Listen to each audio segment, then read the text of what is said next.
کہ اذا جاء نصر اللہ،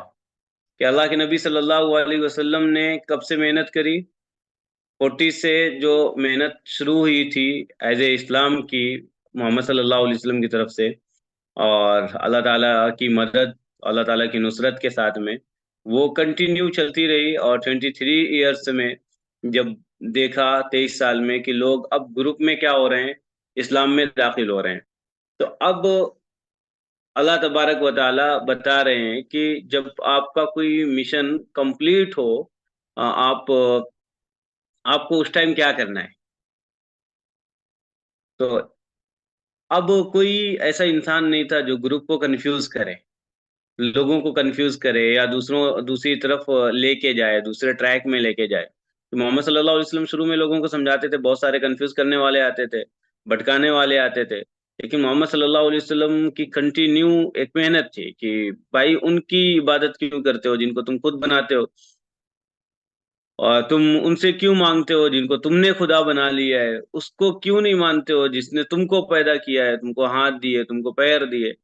تو یہ چیزیں محمد صلی اللہ علیہ وسلم سمجھاتے تھے تو بہت لوگ محمد صلی اللہ علیہ وسلم کے خلاف ہو جاتے تھے، مارتے تھے، تکلیفیں دیتے تھے۔ اور یہ سورہ جب نازل ہوئی تو آخری وقت تھا کہ اب ایک ایک دو دو لوگ اسلام میں نہیں داخل ہو رہے ہیں، بلکہ پورا کا پورا ایریا اسلام میں داخل ہو رہا ہے، پورا کا پورا قبیلہ اسلام میں داخل ہو رہا ہے، گروپ میں داخل ہو رہا ہے۔ تو اب اس سورے میں ہم کو یہ تعلیم ہے کہ نیک کام کرنے کے بعد، اچھے کام کرنے کے بعد میں ہمارا رویہ کیا ہونا چاہیے، ہمیں کس طریقے سے بہاو کرنا چاہیے۔ ہم کیا کرتے ہیں، تھوڑے سے تھوڑی کسی کی مدد کرنے کے بعد میں اپنے آپ کو چوڑے کرتے ہیں کہ میں نے کیا کیا ہے، یہ نیکی کا کام کیا ہے، یا ہم کچھ ثواب کے کام کر لیتے ہیں تو اپنے آپ کو بڑا سمجھنے لگتے ہیں کہ ہم نے یہ کیا ہے۔ محمد صلی اللہ علیہ وسلم نے ایک طرح سے نیکیوں کے سارے کام کر ڈالے، اور اس کے بعد اللہ تعالیٰ کی طرف سے کیا گائیڈ لائنس مل رہی ہیں محمد صلی اللہ علیہ وسلم کے لیے، اور اس میں ہمارے لیے بھی سیکھ ہے کہ جب ہم نماز پڑھتے ہیں یا کسی کی مدد کرتے ہیں یا زکوٰۃ دیتے ہیں یا حج کرتے ہیں یا روزہ رکھتے ہیں، یا اسی طریقے سے اور بھی اچھے کام کرتے ہیں، نیکی والے کام کرتے ہیں، نیکی کے کام سارے ہوتے ہیں جس سے لوگوں کا فائدہ ہو، جس سے لوگ تکلیف سے بچیں، وہ سارے نیکی کے کام ہیں، اچھے کام ہیں۔ تو ہم جب کوئی نیکی کے کام کریں تو ہمارا رویہ کیا ہونا چاہیے، اس ٹائم ہمیں کیسے بیہیو کرنا چاہیے، تو اس سورے میں وہ چیزیں بتائی جا رہی ہیں۔ اذا جاء نصر اللہ والفتح، اذا مطلب جب، جاء جاء مطلب آئے، اذا جاء جب آ جائے، نصر اللہ، نصر مطلب مدد، اللہ مطلب اللہ، تو اذا جاء نصر اللہ جب آ جائے اللہ کی مدد، والفتح اور فتح ہو جائے اور جیت ہو جائے۔ اب یہاں پہ محمد صلی اللہ علیہ وسلم کس اعتبار سے اللہ کی مدد مانگ رہے تھے، کس اعتبار سے فتح اور جیت چاہ رہے تھے؟ وہ اس لیے کوشش نہیں کر رہے تھے کہ ان کا نام پوری دنیا میں پاپولر ہو جائے، وہ فیمس ہو جائیں، نہ وہ اس لیے محنت کر رہے تھے کہ ان کا گھر جو ہے وہ عالیشان بن جائے، ان کے بنگلوں ہوں، ان کی کوٹھیاں ہوں، اور ان کی اپنے لگژریز گھر ہوں۔ اس کے لیے محمد صلی اللہ علیہ وسلم محنت نہیں کر رہے تھے، اور اس کی وہ دعا بھی نہیں کر رہے تھے۔ یہاں پہ محمد صلی اللہ علیہ وسلم کی جو طلب تھی، جو دعا تھی، وہ یہ تھی کہ کیسے لوگ اللہ کو چھوڑ کر جو دوسروں کی عبادت کر رہے ہیں، ان کو چھوڑ کر اللہ کی عبادت کرنے والے ہو جائیں۔ محمد صلی اللہ علیہ وسلم اس کی فکر میں لگے رہتے تھے، تو آج اس کا رزلٹ اللہ تعالیٰ دکھا رہے ہیں، انہیں بتا رہے ہیں۔ یہ کتنی بڑی چیز ہوگی محمد صلی اللہ علیہ وسلم کے لیے، اور کتنا خوشی کا موقع ہوگا، جشن کا موقع ہوگا کہ بھائی جو جس چیز کی تم محنت کر رہے تھے، آج اس کا رزلٹ اللہ تعالیٰ تمہیں کلیئر کر کے بتا رہے ہیں۔ اب تو تم نے اپنے ساری روڈوں کو جام کر کے بڑے بڑے ڈی جے لگا ڈالو۔ آج ہم وہی کرتے ہیں نا کہ اگر ہم تھوڑے سے کچھ اچھا کر لیتے ہیں یا تھوڑا سا کچھ ہو جاتا ہے تو سب سے پہلے کیا کرتے ہیں، روڈ ہمارے ابا کی ہے، بلاک کرو، اس کو جام کرو، اور لگا دو بڑے بڑے ڈی جے، آجو باجو کے لوگوں کو پریشان کرو۔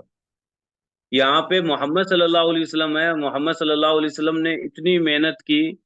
کہ 40 کے بعد میں کتنی تکلیفیں اٹھائیں، کیا کیا کیا۔ آج اللہ تعالیٰ ان کا رزلٹ، محمد صلی اللہ علیہ وسلم کا رزلٹ ان کے سامنے رکھ رہے ہیں کہ تمہاری محنت کا نتیجہ یہ نکلا ہے۔ تو یہاں پہ اذا جاء نصر اللہ، جب آ جائے اللہ کی مدد، والفتح، اور جیت ہو جائے، کامیابی مل جائے۔ یہاں پہ بھی دیکھیں کہ محمد صلی اللہ علیہ وسلم کنٹینیو مصیبتوں پریشانیوں کا سامنا کر رہے ہیں۔ جب دعوت دینے کا کام شروع کیے تو لڑکیاں ان کے گھر میں آ گئیں جن کی شادیاں ہو گئی تھیں۔ ایک باپ کے لیے یہ کتنی تکلیف کی چیز ہے کہ ان کی شادی شدہ بیٹیاں ان کے سسرال سے واپس بھیجی جا رہی ہیں کہ تمہارا باپ جو ہے وہ دوسرے اللہ کی طرف بلا رہا ہے، ہمیں تمہیں اپنے گھر میں نہیں رکھنا ہے، جاؤ تم اپنے باپ کے پاس میں جاؤ۔ کتنی بڑی چیز ہے، کتنا غم اور کتنی تکلیف کی چیز ہے۔ اور یہاں پہ بھی اللہ تعالیٰ کیا کہہ رہے ہیں، اللہ کی مدد آئی اور جیت ہوئی۔ محمد صلی اللہ علیہ وسلم کے مطلب کسی بھی انسان کو جب کوئی اچھا کام کرے تو اس کے اندر یہ نہیں آنا چاہیے کہ میں نے کیا ہے، اللہ کی مدد تھی تو میں نے یہ کیا۔ ہم نے اس سے پہلے ایک دعا پڑھی تھی، اللہم اعنی علی ذکرک، اللہ سے اللہ کے ذکر کرنے کی بھی دعا مانگنا ہے۔ اللہم اعنی علی ذکرک، اللہ تعالیٰ بہت لوگ ہوتے ہیں جن کے جو تھوڑا سا کرتے ہیں اور اللہ تعالیٰ ان کے اندر گھمنڈ تکبر ڈال دیتے ہیں، پھر ان کو ہو جاتا ہے میں نماز پڑھ رہا ہوں پوری دنیا سو رہی ہے، میں زکوٰۃ دے رہا ہوں سب لوگ نہیں دے رہے ہیں، میں ہیلپ کر رہا ہوں دوسرا کوئی نہیں دے رہا۔ اب ان کے اندر شیطان آ گیا، اب وہ گھمنڈ اور تکبر میں ایسے بہہ جائیں گے کہ ان کی ایک بھی نیکیاں قبول نہیں ہوں گی۔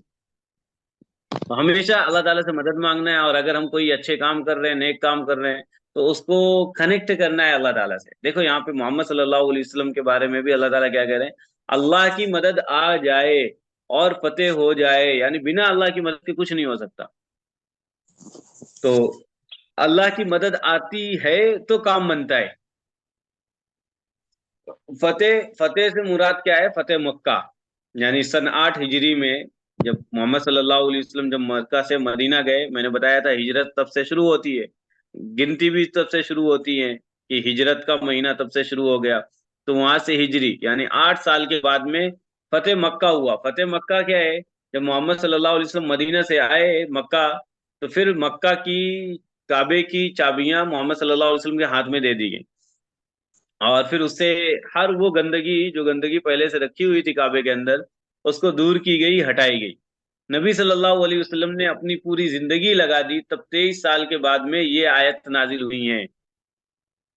ہر کام میں ہم کو اگر اللہ کی مدد چاہیے تو ہم کو اللہ کے دین کے لیے اپنا وقت، پیسہ، صلاحیت، کوالٹیز لگانا چاہیے، اپنے ایفرٹس لگانے چاہیے۔ ہمیں سوچنا چاہیے کہ آج اس ہفتے میں اس مقام پر ہم کیا کر سکتے ہیں اللہ کے لیے، اسلام کے لیے،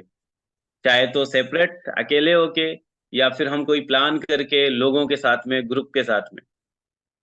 پھر اللہ تعالیٰ سے ہم دعا بھی کریں کہ اللہ تبارک و تعالیٰ ہمیں اسلام کے لیے چنے، ہم سے کوئی کام لیں۔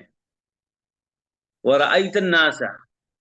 اب یہاں پہ دوسری خوشخبری محمد صلی اللہ علیہ وسلم کو دکھائی جا رہی ہے، بتائی جا رہی ہے، سنائی جا رہی ہے۔ وَرَأَيْتَ، اور آپ دیکھو گے، النَّاسَ، لوگوں کو،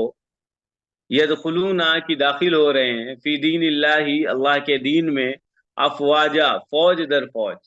فوج کی جمع افواج۔ اور آپ لوگوں کو دیکھیں گے، یدخلون، کہ داخل ہو رہے ہیں، فی دین اللہ، اللہ کے دین میں، افواجا، فوج در فوج۔ محمد صلی اللہ علیہ وسلم کی منشا، محمد صلی اللہ علیہ وسلم کی چاہت، محمد صلی اللہ علیہ وسلم کی کوشش، محمد صلی اللہ علیہ وسلم کی محنت، محمد صلی اللہ علیہ وسلم کا ایفرٹ اسی کے لیے تھا کہ لوگ اللہ کے ہو جائیں، لوگوں کے دل میں اللہ کا ڈر اور اللہ کی محبت آ جائے۔ جب اللہ کا ڈر آ جائے گا تو پھر لوگ برے کام کرنے سے پہلے بار بار سوچیں گے۔ اللہ کی محبت آ جائے گی تو پھر لوگ سوچیں گے کہ یار میں جھوٹ بولوں گا تو جس سے میں سب سے زیادہ محبت کرتا ہوں اس کو تکلیف ہوگی، میں کوئی اگر غلط کام کروں گا تو اللہ دیکھ رہا ہے اور اللہ میرا محبوب ہے، وہ مجھ سے ناراض ہو جائے گا۔ تو اللہ کے نبی صلی اللہ علیہ وسلم یہی چاہتے تھے، اور آج اللہ تعالیٰ انہیں رزلٹ دکھا رہے ہیں کہ رأیت الناس، آپ دیکھو گے لوگوں کو، یدخلون، کہ داخل ہو رہے ہیں، فی دین اللہ، اللہ کے دین میں، افواجا، فوج در فوج۔ اتنی خوشی کی بات، اتنی بڑی بات اللہ تعالیٰ محمد صلی اللہ علیہ وسلم کو بتا رہے ہیں۔ اب جیسے ہم نے دین کے 2 معنی پڑھے تھے، یا مالک یوم الدین، سورہ فاتحہ میں، کہ دین کے 2 معنی ہیں۔ پہلا کیا ہے، آپ لوگ بولو جس کو بھی یاد ہو۔